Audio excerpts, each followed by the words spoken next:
Hi, so, hello. I hope you have a drink and that you have a snack, because it's gonna be a wild ride, and who doesn't love drinks and snacks? So, folks, I'm gonna talk about something that I've been wanting to talk about for a while. It's been on my mind for, I don't know, years. So yeah, I'm going to tell you a little bit about something that I normally call it the soul experiment. I found it's actually called the 21 grams experiment, and by now you probably know basically what I'm talking about. You probably heard a little bit about this before. I think there's even like a movie made about it, or like 2 movies. I'm also going to talk about why I disagree with it and think it was unethical in a lot of ways. And I'm also going to talk about, other reasons I disagree with it that I found out recently, because I have disagreed with it a long time, but only recently I did some more research on the topic and found out like way more than I bargained for. So Duncan McDougall did what a lot of people have tried to do, which is basically prove these religious, mystical ideas, because religion has been a big thing for a very long time, but a lot of people have been there trying to prove it and disprove it. No one's been 100% successful. I'm going to throw that out there right now. I don't care what you believe. I don't want you starting a war with me or each other or whatever, if there's more than 2 people watching this. But the thing is, like, no matter what you believe, objectively, there's no definitive proof one way or the other. There just isn't, and I don't care if you're atheist or Christian or Hindu or whatever, there's no definitive proof that what you believe is 100% real, the truth. If you believe that, though, that's totally fine. Full disclosure, I am an atheist. I just wanted to throw that out there so that if I say something, there might be a bit of bias, but I also don't think that my beliefs are 100% the truth. I don't believe, so atheist just means I don't believe in any deity, right? And I don't. It's an active disbelief in any deity, so it's not like agnostic where you're more kind of open. It's like 100% not what I believe. But I'm not gonna say that I'm right, because I've never been dead and figured it out, so I don't know. Dead inside, no. A lot of people try to prove it, but a lot of people try to disprove it with science. And there are religious scientists, or there were, I don't know about what's going on now, but some of the greats, Albert Einstein and Sir Isaac Newton were both religious. They both had belief in some kind of higher power. That's how the Illuminati first started.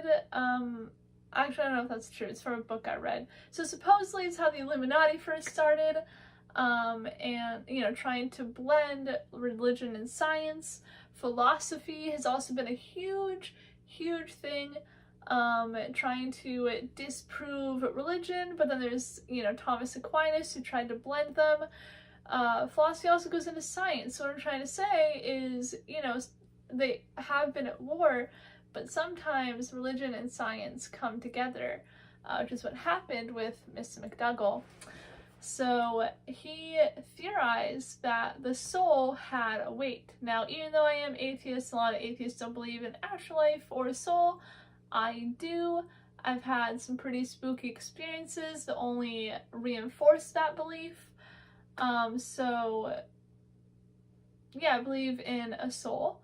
So I was thrilled to find out that someone had supposedly found out that the soul is real. So he hypothesized that the soul has a weight. So when you die, you lose that weight, basically. So he went out to prove that. And he had, I think, just a cluster of people. I've heard different figures, but it was somewhere around 4 to 7 people. 4 of them had tuberculosis, a couple others had diabetes. Mind you, this was back in 1907. So diabetes, is pretty much a death sentence at that point. Like, they didn't have, like, a lot going on in terms of, like, diabetes. Like, Banting hadn't figured it out. And that other guy, I don't know, I just know Banting. Fellow Canadian. Anyways, so he had these people, and there were other doctors present, supposedly. Like, that's the thing, I feel like, because records back then aren't always, like, full, and also that science and research was so, like, kind of out there and, like, just beginning at that point, where there just isn't a lot of records about stuff, because, like, the best science they have is, like, make sure you protect yourself from the bad air and, like, try not to eat moldy bread. So Mr. McDonough had an assistant in some sources. Other sources say there were doctors present, but he got these 7 people who were close to death. The reason he wanted tuberculosis and diabetes, well, not specifically those diseases, but he favored the people with those diseases for his experiment because they're very exhaustive, they're very taxing on the body, and he didn't want them to move too much because that could have swayed the results, which, yikes on bikes, that's a lot. Being like, what, I'm gonna do this weird experiment and they need to, like, not move, so I'm just gonna make sure they basically can't or don't have the energy to.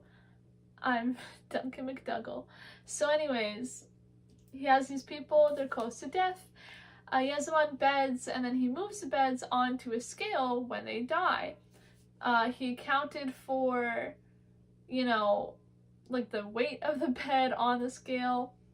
It's like an industrial scale. It's like a big boy, right? It wasn't just the kind you have in your bathroom.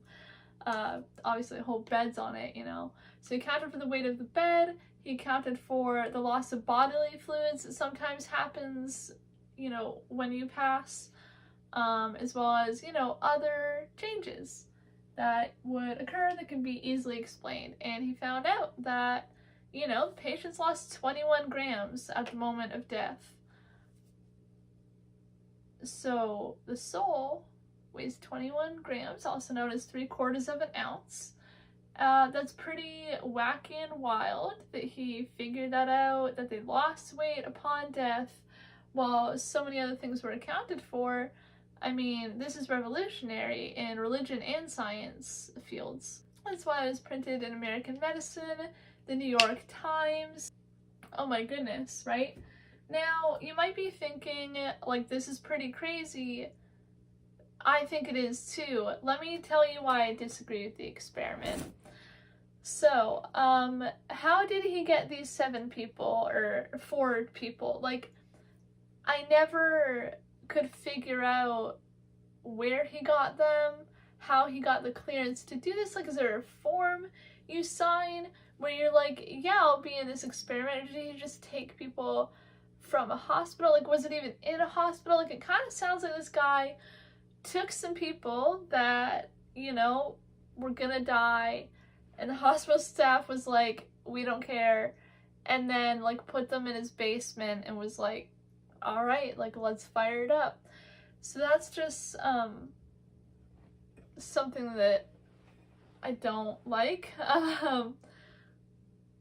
But I also disagree with the experiment because something that's a little less known about Mr. McDougall is that he did the same experiment with dogs. The dogs did not have tuberculosis or diabetes like the humans. The thing is, where are you just gonna find a dog that's close to death, right? There aren't, like, doggy hospitals where, there's like, this dog has cancer and he's not gonna live, or this dog is on life support. No, like, especially back then, like, the shelters, who even knows what the shelters were like in the early 1900s, early 20th century. So you just go and you find dogs, specifically 15 dogs. Maybe they're, like, totally healthy and fine, and maybe you poison them and kill them, and you find out that they didn't lose any weight. They weighed exactly the same before and after death. So, killing dogs aside, kidnapping and killing 15 dogs, they didn't lose any weight. So, according to his theory, dogs don't have souls. I don't know if he ever directly said that, but if, you know, the humans losing weight proves the existence and weight of a soul, dogs not losing any weight means that dogs don't have souls. I believe in a soul, and I don't believe that animals don't have souls. I just don't buy it. So that's why I disagree with the soul experiment. Because people brought it up to me, you know, when there's some kind of debate, people always get in fights, and I've heard, you know, as evidence of a soul, like, oh, this guy, they don't know his name, they don't know any of the details, they don't really know much about it, they just know, oh, you know, the soul weighs 21 grams, probably because there's, like, you know, movies about it, and like, references to it in other, you know, media. So they just kind of say it, and I've always told them, like, hey, you know, thanks for, like, being in defense of a soul, because I believe that, but that's, like, not a good source to cite. Like, take that out of your works cited. Do not include it in the bibliography. Just get it right out of there. But I'm not the only one that disagreed with it. I imagine, you know, you might have some thoughts as well. Like, maybe you're kind of skeptic and you're like, I don't know about all this. Don't worry, you're not the only one. There were other skeptics, of course, there always are. For anything that involves religion or science, there are always skeptics, without a doubt. It's always going to happen. People question your theories or findings, especially studies and experiments, because so much can be altered. That's why experiments, like, that are highly regarded experiments that people talk about are the ones that can be easily replicated and have been.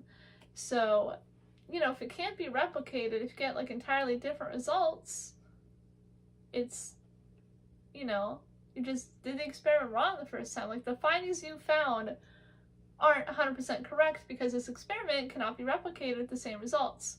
See, like, Stanford prison experiment as an example. So there were other skeptics, other people questioning Ms. McDougall, one of which was a man named Augustus P. Clarke. He was, like, the biggest critic. He had the most questions, and he even pointed out something that I found really interesting that I did not know until recently when I did more research. Like, I didn't even know there are other people questioning, but he mentioned, hey man, I'm paraphrasing, but he's like, hey man, did you know that, you know, the body goes through a lot of changes when you die, and something that happens is your blood temperature goes way high and it makes you expel a bunch of sweat because your lungs aren't, you know, getting any air in them to cool it down, so it rises really high. Clearly he didn't know that because that explains a lot, you know? 21 grams, 3/4 of an ounce, it's not like a ton. But yeah, if that does happen to your blood upon death and they expel a bunch of sweat, that makes perfect sense. You expel a lot of bodily fluids when you pass. And that also would explain why the dogs didn't lose any weight, because if you don't know this, dogs don't have sweat glands.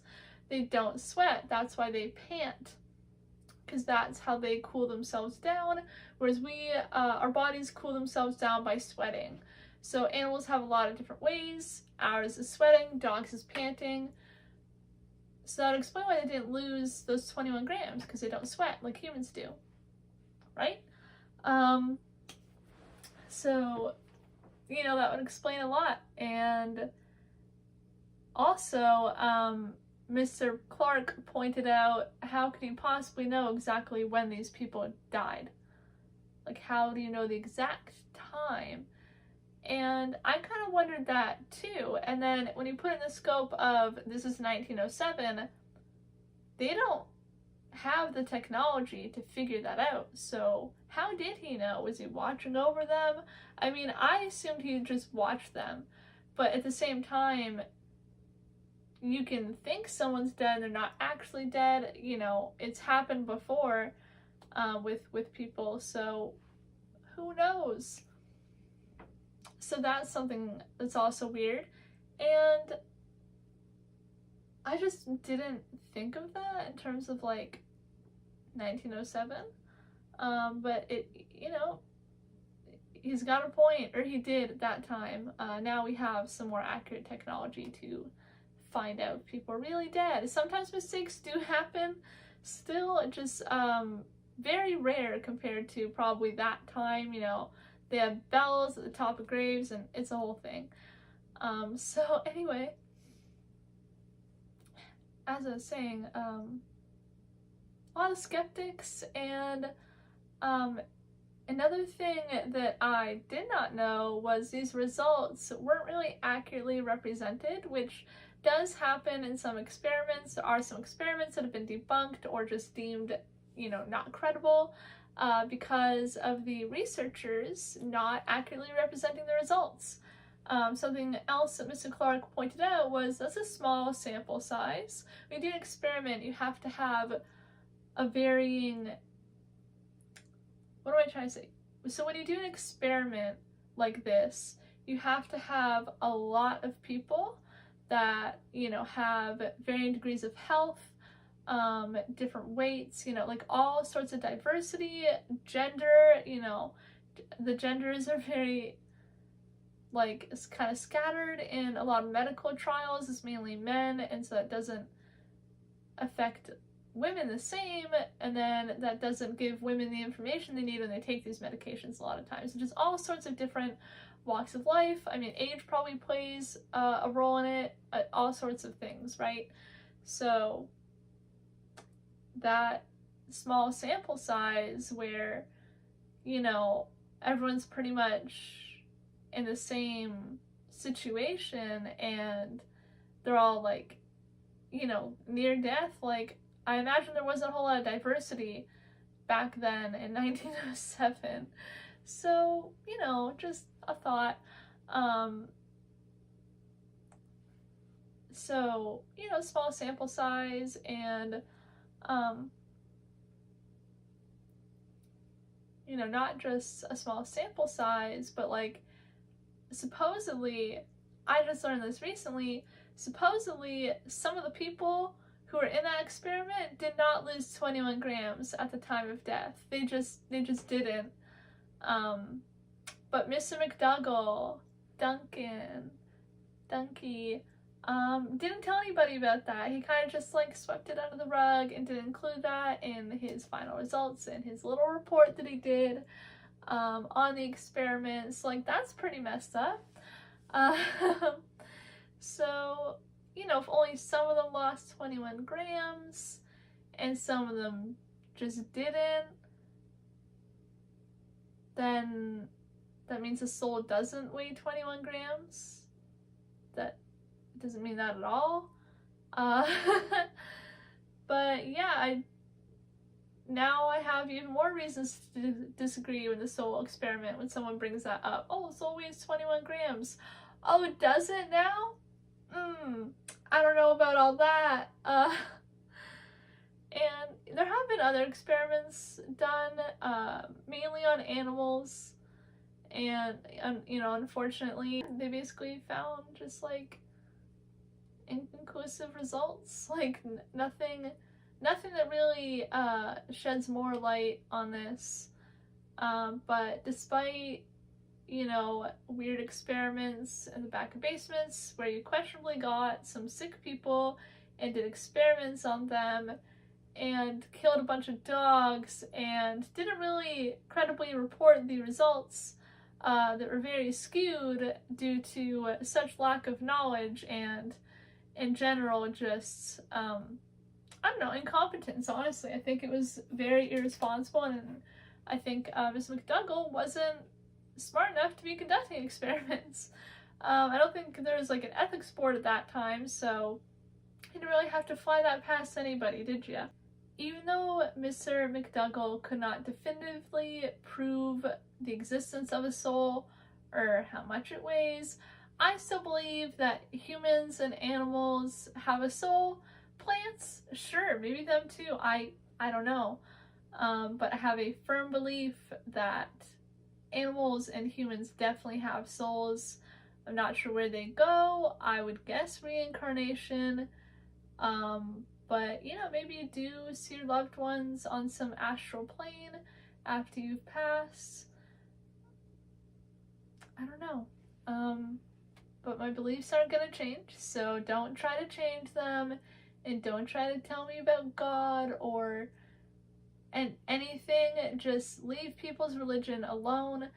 As long as you're not hurting anybody with your beliefs and not trying to, you know, just randomly advertise them or shove them down people's throats, that's fine. Just go for it. Tell me what you think about the experiment in the comments. I'd love to hear your thoughts, and you know, maybe you know more about it than I do, and you want to shed some more light on it. You can comment, like, favorite, subscribe, you know, whatever you want to do. You don't have to listen to me. You can just tune me out. Maybe I'm just on as background noise while you're cleaning your room. I don't know. But yeah, just if you want, do it. If you don't, whatever. It's cool. We can still be friends.